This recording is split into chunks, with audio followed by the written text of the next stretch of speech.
Dacă arunci o piatră roșie într-o mare albastră, în ce se va transforma piatra? Tot în piatră. Piatră roșie, normal. O piatră roșie, nimic. Spoică. Unde-i brânza cu smântână moțato? Se pare că am față de GPS. De unde să știu eu? Doamne, ce oameni! Țigani! Telefoane! Vă spun cu ce m-am spălat aseară pe cap. M-am spălat cu Shondol. Sincer, foarte tare șamponul ăsta, Shondol, e foarte tare, uitați și păr moale. Ce lumina aracă care n-ar pe mine, sunt ca cămara. Inimele, sunt că face plăcere. Trebuie să strigăm deodată. Deodată și deodată. Strigă, nu deodată. Deodată, mă, murătură. Deodată!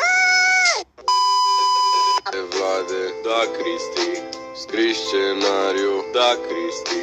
Spui minciuni, nu, Cristi. Ia dă-mă să văd.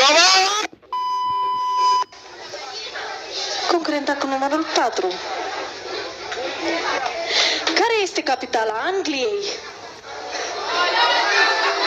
Dar vă rog frumos să nu mai suflați. Rusia. Salut! Domnule Castor, cum de ai dinții așa de albi? Sparcuțerul de la Magna Cartone, de temorțele. Fetele mele de 10-11 ani, eu nu înțeleg de ce puneți la story pe Insta că, vai domnule, m-a lăsat și plâng. Eu la vârsta voastră plângeam doar dacă mi se rupea mâna la păpușă. Sunteți nebune la cap? Cineva trebuie să meargă la magazin. Drum bun. Eu nu pot, am un proiect pe foc.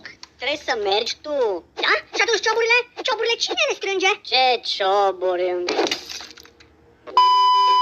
Nu, vede la un copil în suc și o să bea apă. Nu mai pot să citesc. În engleză, boyfriend, în spaniolă, novio, în română, iubit, în realitate, nimic. Du-mă la Mac. Du-mă la Mac. Du-mă la Mac, nu zic de 2 ori! Domnișoara, nu te supărai să-mi dai și mie un foc. Ce, mă? Scuze, frate. Ce-ți place cel mai mult? Să mă plimb, să mă distrez, să mă dau cu mașinițele. Focă. Focă, dormi. Nu, ascult cum stă cearșaful pe saltea. Normal că dorm, nu vezi. Nu, că e întuneric, să prind lumina. Vii să-mi citești o poveste. Foca o cigașă dacă vrei. E de groază? Încă nu. Pot, te rog frumos să stau aici dacă fac liniște. De ce? Îmi place să mă uit cum dormi liniștitor. Ioti, am pregătit aici orez cu lapte. Vezi? Din mafia noastră eu te-i pe toți nepoții mei. Uite. Ok. Vezi? Eu îl pregătesc. Ești nebun? Că-s mafia. Eu orez cu lapte.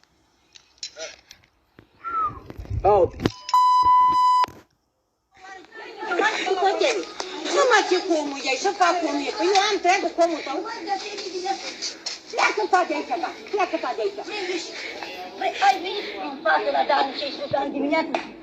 Te-ai dus în orașu? Dar ce trebuia să fiu chestia de bani? Păi dacă să te faci un inveac, te dă acolo bani am muncit. Dar de ce trebuie? Hai du-te, pleacă-ți de aici, da. Ai și ce? Să-mi faci ardenie. Oleleu, de pe întâmplă. Am o dacie foarte bună, Dacia Papu, în ea mă urc. Mă țuca în avion, n-are grație nici motor, nu știu